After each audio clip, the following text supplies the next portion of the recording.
তিনজনে খাচ্ছি, তিনজনে ভাত বেড়েছি। এ দেখো এখানে হচ্ছে ভোলা মাছ, মোচার তরকারি। ছেলে খাচ্ছে, দেখো ছেলের মুখটা আজকে 5 হয়ে আছে। ভোলা মাছ ভালো লাগে না, কাটা মাছ খাবে। আর কাটা মাছ নেই, যতজন এসছে ততজনের কাছে কাটা মাছটা নেই। সেই জন্য ভাবলাম আজকে একটু ভোলা মাছ নিই। তো ভোলা মাছ নিয়েছি, খাবে না, দেখি কি করে। ভালো হয়েছে মাছটা? তাহলে আবার খাবি তো এরপর থেকে নিলে? খাবি তো? না শুধু মাথাই নাড়ছিস?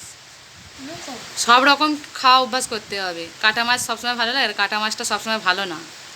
ভোলা মাছ দেখেছিস কত ভালো, আজকে ভোলা মাছটা বেশ বড় বড় ছিল। এই হচ্ছে দাদা ভাই, হাত ধুতে গেছে, হাত ধুতে গিয়ে আর ফিরছে না।